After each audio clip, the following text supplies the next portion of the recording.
Good morning, everybody. Nikki Burnett here. Today's Taste Life Nutrition radio and podcast streaming live on KUHSdenver.com, where we were supposed to have a guest and was not. There was an emergency, which is always something that we want to pray for. When there are family emergencies. So that means that we're going to continue our discussion on the microbiome.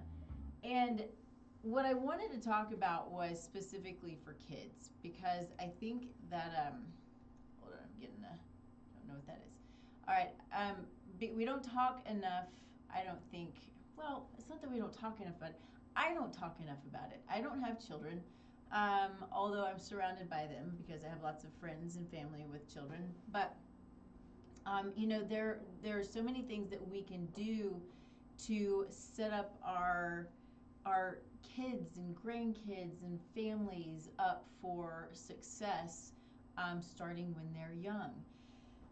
And so we want to talk a little bit about that today. Let's dig into some details about how we can support the kiddos' microbiomes in our lives, and how we can keep them healthy and thriving, because it's the early start that can lead to all of these successes or the lack thereof throughout the rest of their life. So, but of course, first we start the show with gratitude.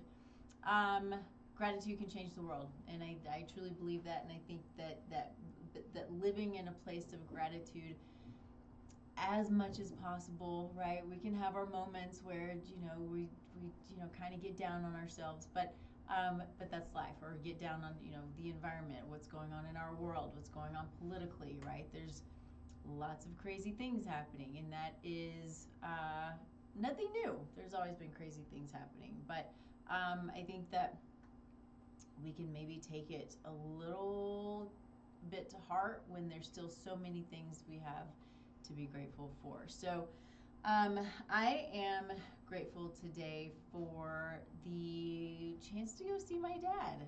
I got to go hang out with him over the weekend. He is far away from me, so I don't get to see him as much as I would like to, but getting to spend some time with him, hang out with him, his little dog, believe it or not, we went and did a little antiquing and had some fun. And so it was good to be able to, it was really just kind of super chill. He's in the middle of nowhere, so not a lot going on, which is exactly what I think we both needed. So I'm really grateful for the time to get to spend with him. So moving on, the reason I decided to talk about the kids, I think that if you listened to me over the last few weeks, I went to a conference that was all about the microbiome. And there was one of the presenters is a woman, Dr. I think I'm saying it right. It's Elisa Song. She's a pediatrician. She wrote a book, Healthy Kids, Happy Kids. Really great book. I don't often I don't often read books that are specific to kids, because I don't see a lot of kids myself. I see a few, and then and I don't have kids either. And there's so many things that I already am pretty confident in when we're looking at what's in our food and what's in our environment and what are the microbiome disruptors. But kids are tough, right? Kids are surrounded, for they don't understand that some of these things can set them up for a life of health or dis-ease. They just want what they want. They want what their friends have, and they can, lots of times can kind of end up with the wrong foods and the wrong things, end up in a little bit of a spiral, right? If we have picky kids, if we have kids who throw the temper tantrums and they're anxious and sensory disorders and these things that can, that food and toxins can perpetuate. So what can we do to mitigate some of these things, but then also allow for them to really thrive and then be involved in the creation of their future? When I say that, I'm talking about involved in reading labels, involved in helping to cook, involved in what they want to eat, and how you as parents, how to educate them early, right? And I think that that's kind of the key. And I know it's not easy, and so I don't ever want to come off like I know a lot about kids, because I don't have them. But a book like this, I think, is really important. So if you are a parent, this is a great book to get. Healthy Kids, Happy Kids. It's not just about microbiome disruption. It's about building the microbiome. But what we won't talk about today, but probably will at another time, is the things that you can have in your your toolbox, that can support your kiddos if they're sick, right? She gives information. I was listening to this part on my way into the studio this morning, but she talks about fevers. We have this, and I'm a little off topic, but maybe this is just, I think it's important to talk about. We're coming up on, this, flu season and all of this stuff. What can we do to support our kids the best we can during, these times when they're, in school and around all of these other kids, and they get sick and they bring home the sickness, and what is it that's going to be best for them? And so when we're looking at a fever, do we really need to give them fever reducers, right? The NSAIDs, typically the non-steroidal anti-inflammatories. Is that something that we really need to do? Do we need to break a fever? No. So take this to heart, because one of the things that she was talking about, and that I try to do in my own home for us adults, my husband and myself, is just ride out the fever. The fever is there for a reason. The fever is there to slow you down. The fever is there to attack the bacteria. This is an immune response. It is very normal, very natural, and if you squash that fever, the body and the immune system aren't allowed to do their job. And so it takes us longer to get through an illness, and then we lose resiliency because the immune system wasn't able to do its job. So, one of the things that I know a lot of people are really afraid of are high fevers. And these are things that I did not know. So it was really great to have a resource like this book to help to prepare for when these things happen with your family, right? But, one of the things that I think that we hear that is a myth is that high fever can cause brain damage. And I think what she said is anything under, I think it was 107.8 or 6 or something like that, is not, it's a big deal, right? It stinks, but it's not going to cause brain damage. And so I'm not going to go too much into that, because these are kind of new to me, but I think it's important to talk about, and we'll talk about it. But more than anything, again, if you're a parent, this is a great book to get. It gives you a lot of tools on how to switch out foods for the unhealthy to the better, to the best, which of course is going to typically be home cooked, and then the supplements and the homeopathics and all of these different things that can really help guide you in when you actually need to see a doctor, when you might need to break a fever, when you might need to use antibiotics, which is almost never. But there are times when these things are necessary. So having this in your back pocket, so is it's just a great way to have some comfort, right? And not feel like you always have to go to the doctor and always have to be fearful of your kiddo getting sick. It's life, right? And it helps to build their immune system when they get sick. And if we give antibiotics, which is going to be a massive microbiome disruptor, all that's going to do is squash their immune system, and it's going to squash it. It can squash it for 2 to 4 years. It can take a really long time for us to be able to build up a robust immune system or robust microbiome again. So think about these things. Antibiotics are so overused and overprescribed. Let's think about doing the things that we don't that are more supportive, as opposed to wiping it out, right? So So some of these things that we're going to talk about, really a lot of it's going to be food and environment that I wanted to hit on today. And you know, it's stuff that we need to know because we need to make the shifts. Need to make the shifts in our home. We need to make the shifts when we're sending our foods to school. We need to make the shifts in the schools. And again, this is not my world, right? But the food system in the schools and the foods that's being fed to our kids, it's disgusting. It's terrible. And we expect our kids to not to you know sit still when we're feeding them, you know, these colors and these dyes and these preservatives that increase anxiety and increase the lack of focus.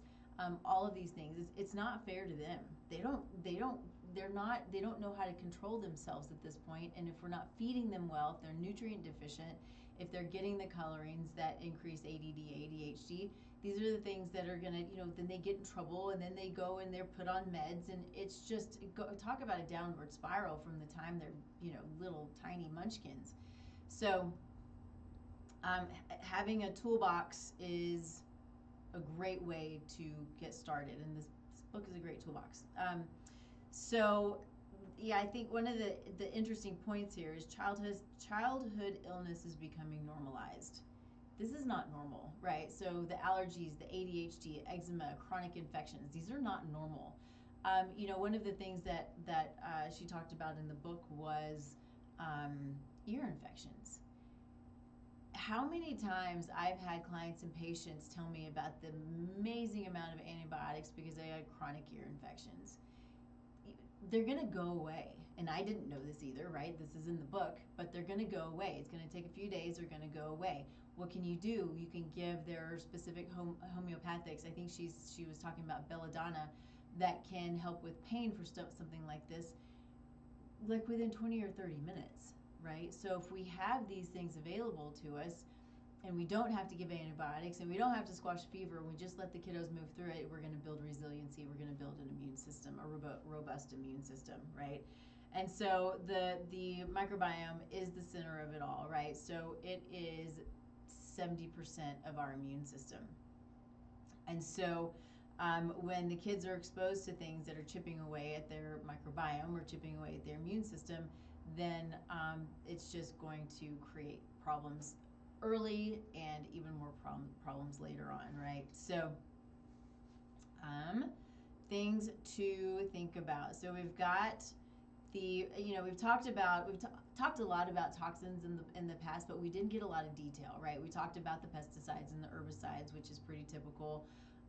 There are metals, there are mycotoxins, but I wanted to dig into some of these things that are in everyday foods that are just supposed to be okay, and they're not. And so we've got these artificial dyes, red 40, yellow 5, blue 1. I mean, so scary. But they're in everything, right? We want to give we know today, most of us know that a microbiome is important. So we're like, here's your snack, here's your healthy yogurt. But we've got these dyes and these colorings and the amount of bacteria in these yogurts, and then the high sugar content, and then it's a processed food. There are the gelatins and the gums and the junk that are in these yogurts. They're not doing the kids any good.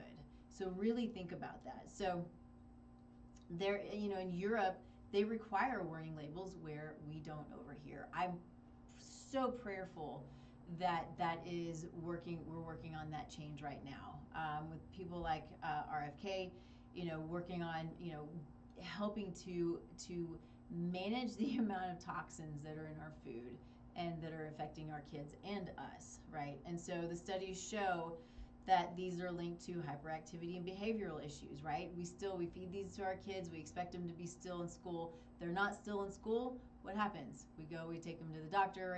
My kid can't concentrate. Okay, let's go put them on these drugs that are I don't know if they're not narcotics, but they're, it's like crack. It's like cocaine, right? It's like speed. And interestingly, it helps them to focus, but it can push hives, it can push asthma, they can push increased oxidative stress in the gut. These are not good things, and so when we're looking at the, like the Fruit Loops, and I don't even know what people feed their kids today, or or it's not that they don't know the cereals that are out today, but I'm sure Fruit Loops is still around, right? But these things are just horrible. But you have these colorings not only in foods, you've got them in pharmaceuticals, right? You've got them in over the counter medicines. So it's just awful stuff. So we want to look for things like dye-free brands. So if you're going to feed your kids cereal, you want it to be a whole food. You got to look at the ingredients and know what's in the ingredients. So staying away from these dyes and these colorings and the preservatives, and going for something that is the better option without the coloring. Or if it has coloring, it's a natural coloring, right? You mean they use turmeric to color things. They use beet to color things. So think about stuff like that. Let's see. I know we've talked a lot about glyphosate. So glyphosate is Roundup. I am fascinated by the people who still use Roundup, because we know now that it is a carcinogen. We know that it's toxic, and we're still using it, and it's still on the shelves at Home Depot, right? I was watching looking outside the other day at my neighbor, who always goes and sits in his grass with his dog. It's really cute, but twice now he's sprayed his yard. People, it's just, these are the things. Oh my goodness, I was at the gym yesterday, and we were outside working out, and so you're breathing really heavy, and I was like, what is this smell? And one of the coaches was like, yeah, they just sprayed out here. Nobody wants that. And this is up to the building. It's not the gym, it's the building owners. But for the love of Pete, that's the stuff that's not necessary. There's weeds everywhere. Bugs are life. We don't even hardly have any bugs here in Colorado. And so it was a horrible smell. And so it just ate at me that I'm sitting there breathing in so heavily because I'm working my tail off, and I'm breathing in these toxins. So one of the reasons why taking binders, I take binders on a regular basis, because we're always inundated by these things. So we can only control what we can control, right? And there's a lot of things that we can control, which is awesome, but there are some things that we can't. I can't control that I'm going to go to the gym and some person who seems to be clueless about toxins goes and sprays sprays the area that we're going to be working out in.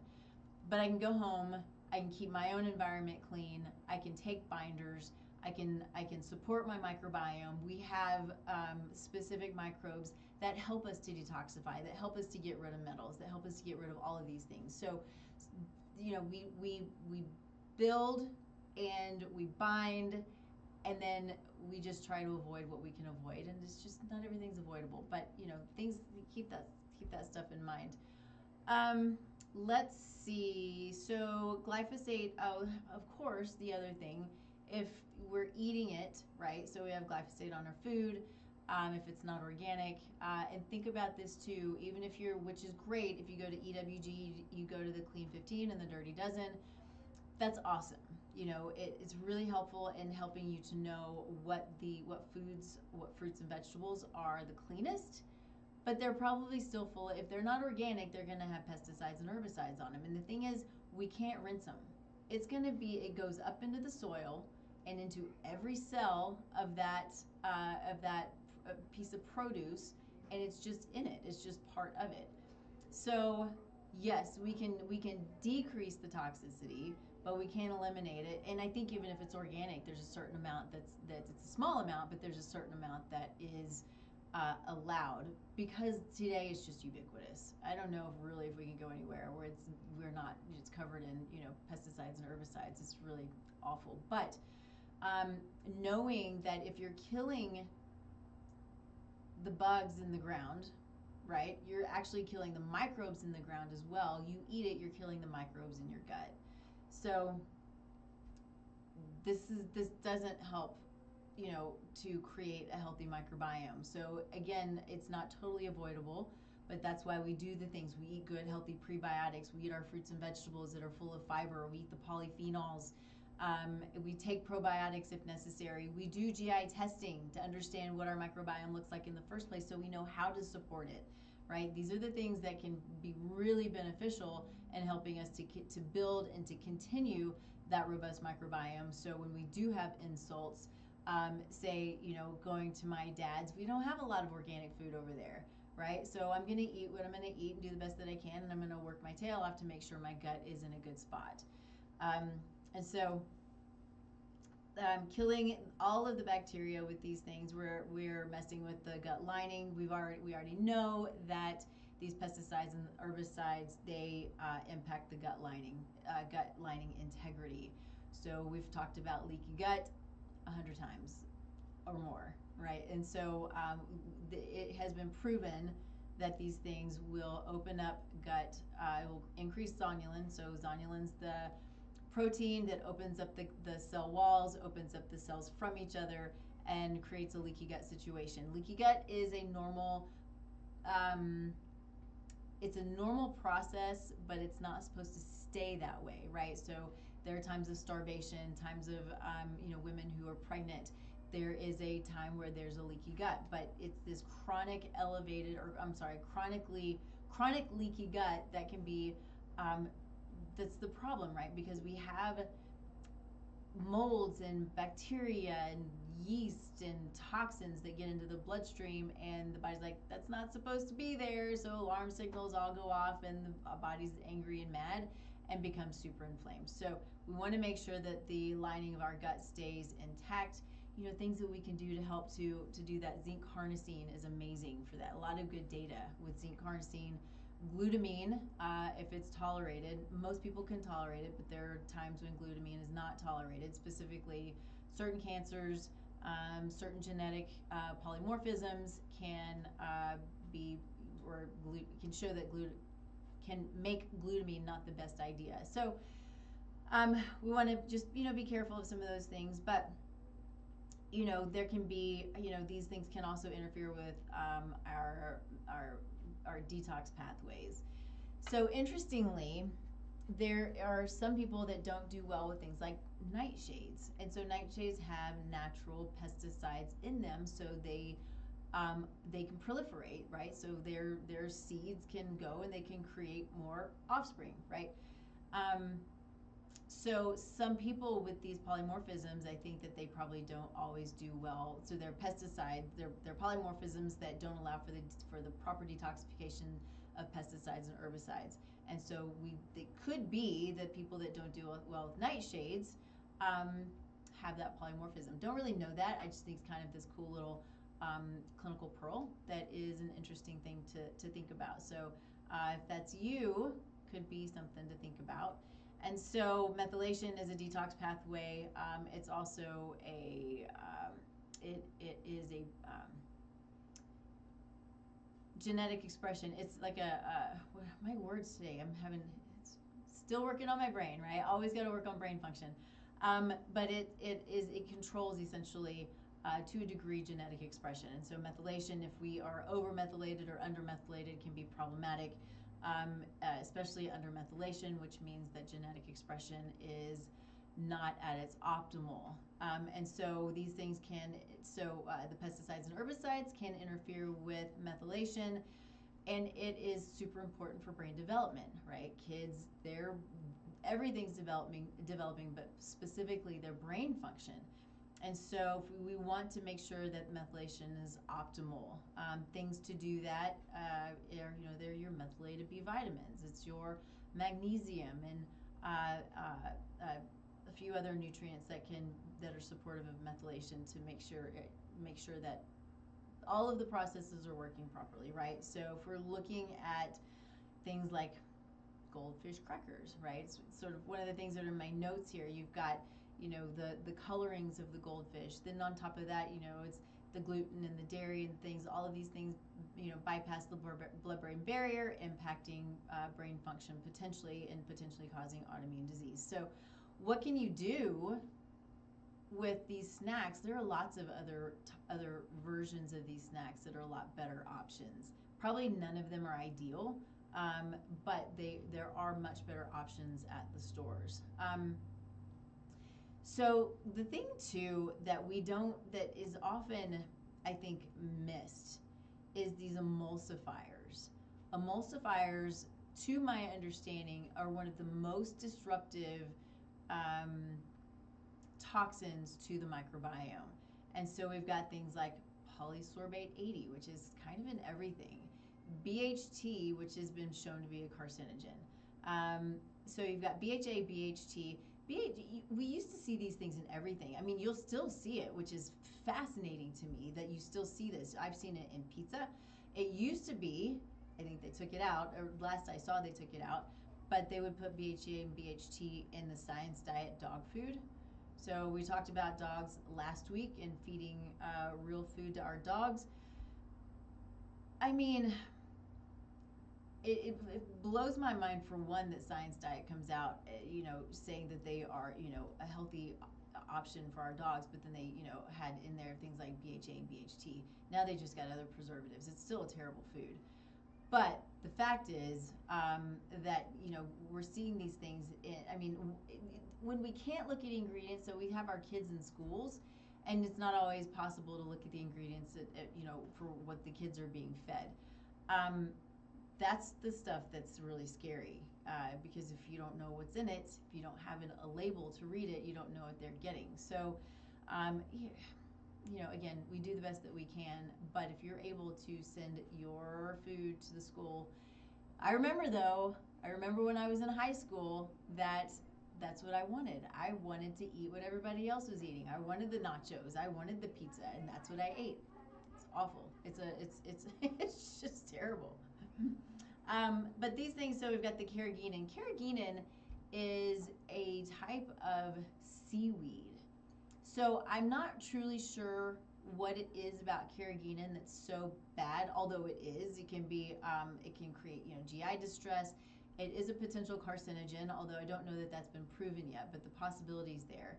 And so I avoid anything that's got carrageenan in it. It's in ice creams. It's in all kinds of stuff. So it's not something that we want to take in. And maybe it's just the processing of it that makes it so bad. I'm not really sure, but these things are super disruptive. And so they're always in things like creamy salad dressings, non-dairy milks, processed meats, cereals, energy bars, natural brands. I hate that, natural brands. Natural doesn't mean anything, unfortunately. So don't let the front of the box, don't let that label fool you because you got to look at the back. You got to look at the whole thing, right? They do the marketing. Marketing works. Marketing works really, really well, especially with kiddos when there are lots of bright colors. We have to go back. We've got to look at the ingredients and know how to read the labels. And if it's got 50 ingredients in it, you probably want to stay away from it. If it's got 2, maybe it's okay, but you still got to know. But look for these things that are potentially are likely problematic. And so these things disrupt the gut barrier, they promote inflammation, they feed pathogenic bacteria over the beneficial strains. So if we're thinking about kiddos with eczema and tummy aches and recurring strep infections, having a microbiome that's not as robust as it should be, having more pathogenic or opportunistic bacteria than commensal or beneficial bacteria, these are the things that are going to push these chronic infections that happen, right? We can have kiddos, we can have us as adults have these chronic fungal infections, chronic yeast infections. The coating on the tongue is a yeast, and so these things are indicative of significant dysbiotic guts. So let's keep that in mind and look at the ingredients. So the refined sugars, when we look at white sugar, it's just what we're used to is white sugar. It's processed. It's usually made from sugar beets, which are genetically modified. So if you're looking at a white refined sugar, it's probably genetically modified. If you're looking at a label and it just says sugar, it's probably genetically modified. If it says cane sugar, or even better, organic cane sugar, then it shouldn't be genetically modified. So those are important things. If it's genetically modified, the body's like, I don't know what this is. So it's super sweet. and the body then wants more sweet, and the body doesn't recognize it, so it just is that downward spiral of toxicity. And so going back to the overly crazy sweet stuff, right? We've got the high fructose corn syrup. Most of us know by now that this is a huge problem, but again, it's in everything. We always have to read the labels. I always read the labels, and 99% of the time, and I've been burned in that 1% of the time where I didn't read the label. It has happened. So and over time, you're gonna know. You're gonna know what's good and what's not good until something new comes out, and you got to read the label again. But you'll start to figure out the things that are less toxic, least toxic, right? Um, so these types of sugars, though, they're going to feed candida, which is a yeast. It is natural to the body, but it's an opportunistic yeast. And so if our commensals are, or which are our beneficial bacteria, if they are dysbiotic, too low, right, then it gives the opportunistics the ability to grow out of control and create lots and lots of problem, right? Can it be as little as joint pain? It can be brain fog. It can be craving sweets. Lots of us crave sweets. So there are multiple reasons for that. There are, genetic polymorphisms. I'm one of those. I have to control my sweets. And I do much better at it now because I am much more sensitive to the sweet taste, which we can do. Another thing, we've got kids who always want the sweet. I mean, sweet's delicious. It's super fun. But we're getting, we used to get like, I think, half a teaspoon of sweet, and now it's, I don't remember what the number is, 10, 20 teaspoons of sweet or something like that a day of sugar. It's crazy. And so we become desensitized to the sweet on our tongue. So it can take about a month, but we can resensitize to the sweetness. And so that's thankfully where I am at this point. I've not always been that way, but I'm pretty sensitive now to what's sweet, and that's a great place to be because again, sweet's delicious, but when it's too sweet, it's way too much. So these sugars, besides can perpetuating candida and other harmful microbes, they're going to perpetuate inflammation. They're going to push inflammation. They're going to cause blood sugar roller coasters, crashes, meltdowns, mood swings, right? And so what often happens, and this comes from Dr. Song's book, but if you have a kiddo who's hungry and cranky and you give them what you think is a healthy fruit a healthy fruit snack, and then they're calm and they're normal, well, then their blood sugar goes up and then it goes down, the insulin takes it out too fast, and you've got these up and down blood sugar swings, and then the kid's crazy and cranky again, and then you give them another sugary snack, even if it's a fruit, right? So we got to think about what we're pairing our foods with our kids. Do we pair it with some protein? Do we pair it with a little bit of fat? That can help with balance out that blood sugar, but really think about what it is that you're deciding to give your kid as a snack to calm them down. We want to have a nice level blood sugar. So things that you can swap. Raw honey is amazing. Yeah, it's super sugary, but a little bit goes a long way. It's high in enzymes, high in healthy microbes. If you heat it, right, you stick it in hot tea or something, you're more likely to kill those microbes. So think about what you're doing with the honey. But raw honey is great. So a little maple syrup, some dates, all of those super sugary, but have some benefit to them. So much better options than your regular white sugars. Even coconut sugar is going to be better than your regular white sugar. Seed oils. Seed oils kill me.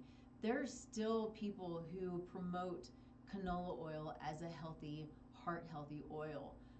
Super inflammatory. Any seed oil, whether it's safflower, sunflower, canola, cottonseed, vegetable oils, all of these are highly processed, full of all kinds of toxins and solvents to make them shelf stable, and they are toxic. So what do you want to switch that with, right? So, and it's not even just a little bit, just don't do it. If this is one of those things, what I try to do when I'm talking to people, I hate wasting money. If somebody has something that's not great, but it's okay, I'm like, okay, finish it off, it's fine. But there's some things that we just don't want to finish off. We just want to get rid of it. We want to throw it away. We want it not to be anywhere on our shelf. And these seed oils are just that. If you're using them at all, if you have them in your home, throw them away. There's no reason to use them at all. So things you want to cook with: avocado oil, coconut oil, ghee. Um, don't want to cook with olive oil. Use olive oil for drizzling and use as much as you want. It's great. It's got amazing polyphenols in it. It supports the endocannabinoid system, which is super cool. So olive oil is a really great option, but cooking with it's a bad idea. Let's see what else we have here. This is an interesting one. So we talked a little bit earlier about medications. We talked about antibiotics and how disruptive they can be to the microbiome. You can consider pesticides and herbicides antibiotics, right? But there's something that recently came out, and what we're learning more about Tylenol. Tylenol, and this is something that I've known for a really, really long time, but I didn't know the damaging effects to this level. Tylenol is given to us in the hospitals. Tylenol is given to us as kids. That's the thing, for whatever reason, I don't even know why. But for whatever reason, that's the go-to in the hospitals and with the doctors for, managing fevers, right? Which we don't want to do, remember. But it is super hepatotoxic, right? So it's really hard on the liver. And so what it does is it decreases glutathione. We need glutathione when we're sick. We need glutathione for antioxidant capacity. We need it. It is our master antioxidant. It recycles other antioxidants. It helps us to detoxify when we're sick, when we have exposures to the environment, right? We need to have that glutathione. And so Tylenol reduces glutathione. Big deal, really big deal. So what recently came out is that, potentially part of this uprising in autism is that when a kiddo is vaccinated, they're given Tylenol, and so you have this big immune response with the lack of protective antioxidant like glutathione, and it can push, for some people, they're thinking that it can push autism. I think, lots of things play a role in something like this. Lots of things, just like anything else, right? So our microbiome plays a role, our genetic makeup, our epigenetic makeup plays a role, our environmental exposures play a role. All of these things can play a role, but you have just the wrong situation and it can push a really terrible situation. So we want to think about when and why we're using Tylenol, and maybe it's just not worth it. That would be my thought. I think that the better option, if something has to be used, is going to be something like ibuprofen. I'm not going to say this because I can't remember what. Never mind. I had a thought in my head, but if I can't remember exactly what it is, then I'm not going to say it. But we'll talk about that another time. It was about another anti-inflammatory. If I can remember, doesn't matter. Okay, sorry. Carry on. So let's see. So the overuse of the acetaminophen, which is the Tylenol, and the antibiotics. So I already said that. Let's see. Viral infections, yeah. So antibiotics, that's the thing too. Doctors, or maybe it's our expectation, I don't know, that we go in and we grab antibiotics even no matter what. And antibiotics don't work for viruses. And a lot of kids' issues are viral. They're not bacterial. Now you can have both. You can have a viral infection that turns bacterial because it's sort of I think that there's an immune response and the bacteria can kind of come in and take over. And so there's a situation like that. But most of these kids' issues are viral and they're just going to resolve. And so these ear infections, many of them, I said this a little while ago, but they resolve on their own. And so I think they said, you know, in 2 or 3 days, usually these ear infections will resolve on their own. So you want to work with someone who is aware of these things and will work with you on when is not necessary to do the antibiotics, to do the NSAIDs and that kind of thing. Things that are, I think, you know, I'm thinking about the toxins that we use for our hand soaps and things like that. Washing our hands is smart. Washing our hands is a good thing. But we have this overabundance of these antibacterial soaps and antibacterial lotions and antibacterial everything. Everything is absorbed through our skin. So if you are constantly washing your hands with antibacterial soap, what are you doing to your gut microbiome, to your oral microbiome, to your vaginal microbiome, right? Everything about us has a microbiome. And so how are we disrupting that by using these antibacterial products all the time? It's a pretty big deal. So we just need soap. Just wash your hands with soap for a little while, right? Like 30 seconds, or say the ABCDs or whatever it is, right? Staying away from the antimicrobial everything is smart. I stay away from it always. Things that can be also problematic, EMFs. We've talked about EMFs some. Not everybody is, there are genetic SNPs that can predispose us to really having an issue with EMFs. Not everybody does. I'm not one of those people. Although I don't think that I'm not affected by it. I'm not affected where it's affecting me physically, as far as I know. Some people just know, like they can feel it.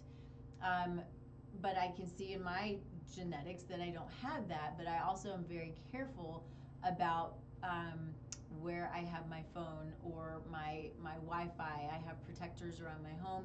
I put my phone in a little protector, right? I'm pretty careful as the best as I can with the Wi-Fi and the EMFs around me. And so these are things to think about for you and for your kiddos: the Wi-Fi, the tablets, the Bluetooth, the things in your ears, the earbuds, right? You've got those going, you know, the Bluetooth, the EMFs going straight through the brain. This is not okay. We got kids, people that just walk around all day long with the Bluetooth in their head. Scares me. Don't know why it doesn't scare everybody.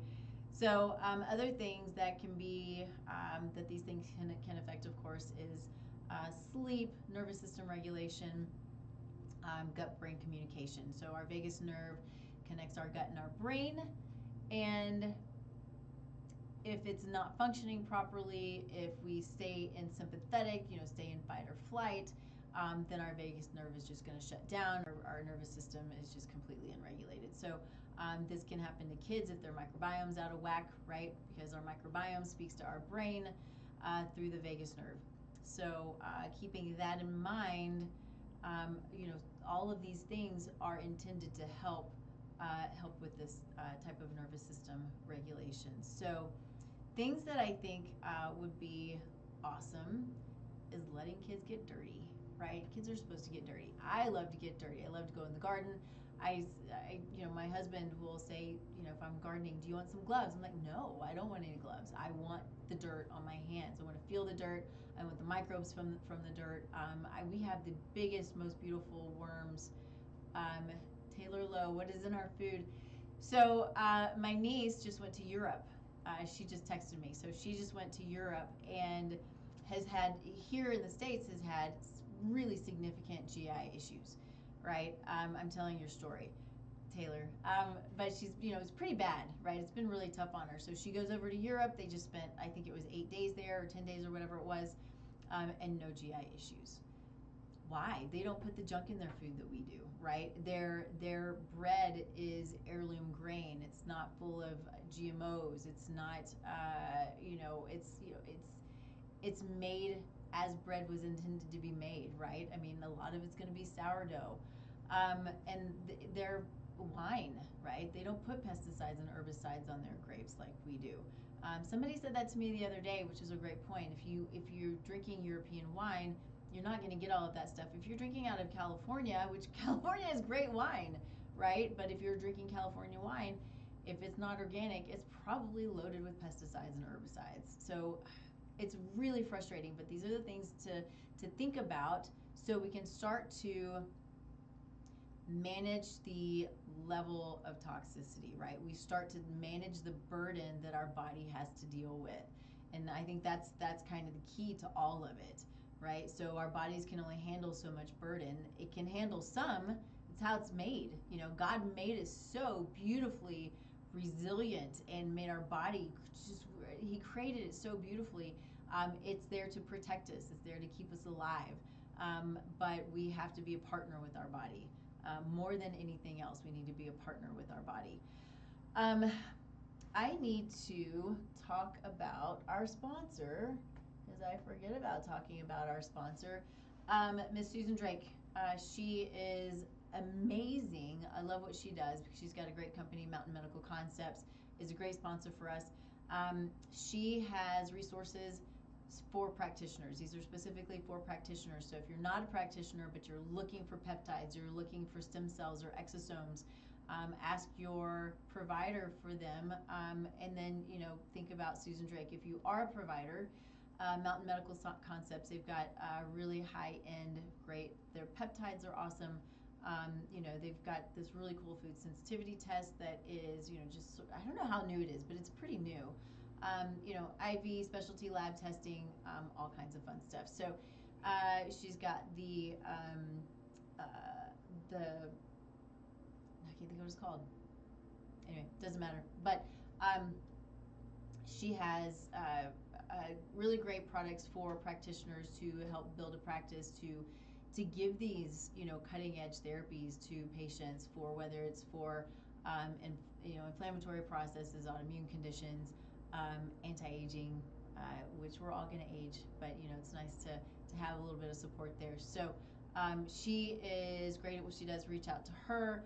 Her QR code is there. Of course, her information there to chat with her is all on this on that page there. And then, of course, for me, my own little program that I have started doing, I wanted to make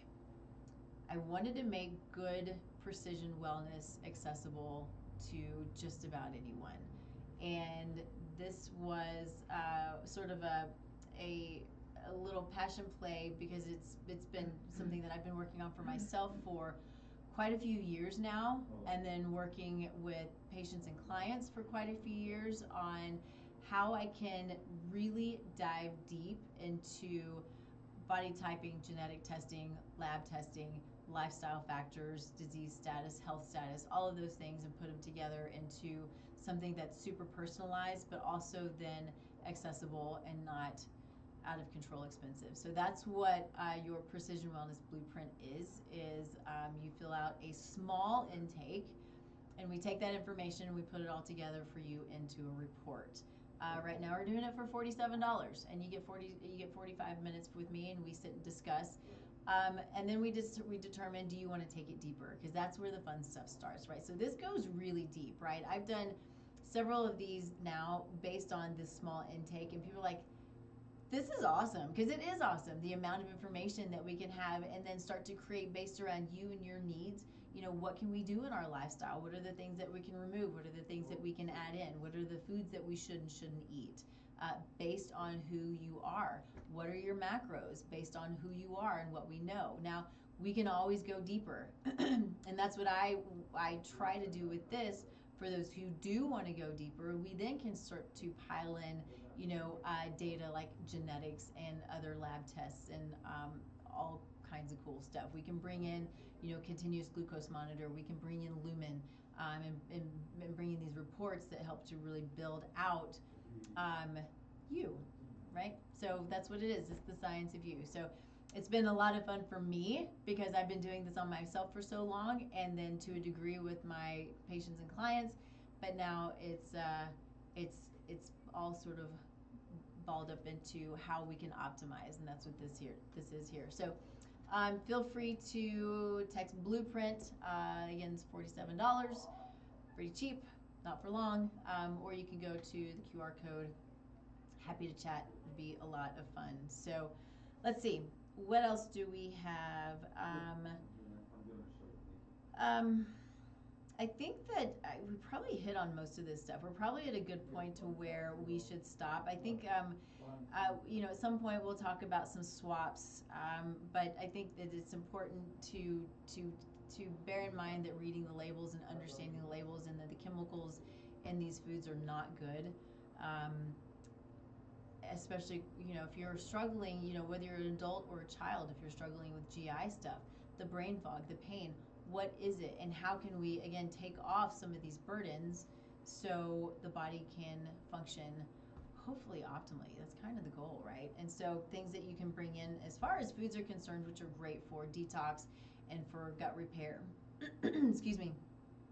Fiber. That was one of the things too that I knew I wasn't getting enough fiber. And it's not always easy to get 20, 30, 40 grams of fiber a day. That can be a lot. It can feel like a lot. There's some cultures you're getting like 90 or 100 grams of fiber a day, which sounds crazy. But that's something that I've been doing, is really trying to mix up my fibers. And some of it's in supplement form. It's in powders. I put it in my coffee and that kind of stuff. Like this morning, I've already had, I think, 12 grams of fiber because I put some, I think it was acacia fiber in my coffee. Pretty simple, right? A tablespoon is 6 grams of fiber. So I had 2 cups of coffee. It dissolves. You don't know it's there. It's a great way of sort of rounding out your microbiome. And it's feeding your bugs. These prebiotics feed your commensal bacteria, and you want to have it as diverse as possible. So other things, you got chia, you've got flax, you've got berries, you've got leafy greens. All of those are great. You've got other prebiotics that are like onions, garlic, asparagus. Now, not everybody can handle these things, but if you can't, like if onions and garlic are a problem for you, then there's something going on, right? So there's sulfur-containing foods. So is there a problem with your sulfation pathway in your liver detox? Maybe. So that's all stuff to think about. But it's not normal. So take it as a symptom. If you can't, if there are certain foods that bother you, there's a reason for it. It's not normal to be bothered by food. Postbiotics. So there are some pretty cool postbiotics out there. So postbiotics are things like short-chain fatty acids, but there's a company called Thanabiotic that is a postbiotic. I'm not going to get into details of that right now because I have only just started taking it and experimenting with it, but it's a pretty interesting company, lots of cool data coming out. And so if you've heard of Thanabiotic, you know what I'm talking about. If you haven't, look them up. Really cool stuff. Let's see. And then lots of water. Water. Good, healthy, filtered water. I have distilled water. We're not going to get into if distilled water is best or not. In my research, it is. But we don't have the time to talk about it. I've talked about it in other episodes in the past, but distilled water is my choice and what I use at this point. But we've got to take in good, healthy water as much as we can, and make sure it's a good filter. Most filters are not good, and you're just wasting your money, and it's not taking out the stuff that we need to take out. So really important. There are some who just change their water and symptoms go away. Right, so there's a lot of toxicants that are in our water, toxicants and parasites and microbes and stuff, right? So there was I can't remember who it was that said this, but if I can get it right, that the people who are at the water plants, their job is to make it drinkable. Our job is to make it clean. So drinkable doesn't always mean that it's the best quality. So let's think about that for a moment. So the other things that we'll probably hit on at some point, obviously breathing, right? Breathing and having good breaths. Hydrating, we just talked about. Movement, we got to get up and move. We got to sleep well. These are all important for us. It's important for our kids. If they are nutrient deficient, if they're eating the pesticides and the herbicides and the preservatives and the colorings, sleep is going to be difficult for them, for any of us. So um, we'll talk more about this. I think, again, this book came from Dr. Elise Song, pediatrician. It's called Healthy Kids, Happy Kids. Really good book, lots of information. This is only, I think this came out of maybe 2 or 3 chapters. So it's got great stuff in it. So grab that book. If you have questions about any of this stuff, feel free to reach out. I'm here to be a resource, here to be of service, whatever I can do to help guide, help, you know, optimize all of the things that we want in life so we can do the big things that we're put here to do. That's what I think is important for me, for anybody else. You can find us here every Thursday, 10 a.m. Mountain Time, streaming live on KUHSdenver.com. You can find me at Taste Live Nutrition and all of the places, all of the social media places, the website, that kind of thing. There is a assessment you can fill out on the website. I'll reach out to you. We can chat a little bit about it.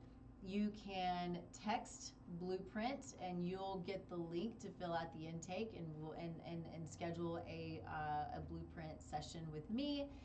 And then yeah, lots of cool stuff coming. We're having a ton of fun with especially with this Blueprint, but with all of the other things that we've got coming down the pike. So let me know how I can be of service to you. I hope that you all have a wonderful day. Love on your body. Partner with your body. Your body is here to keep you alive. You know, I so often people come at their body like it's a fight and it's a struggle. And I get when symptoms and conditions are super severe that it can feel that way. But if we can switch the mindset a little bit to love on our body, to give it grace, to give it what it needs, to learn what it needs, learn what it is that it's trying to tell us, and partner with it, then we have a lot more, you know, a lot better chance of really coming to that spot where there is ease and grace and health, you know, for as long as we're here. So I hope you all have a wonderful day, have a wonderful week. We'll see you next week.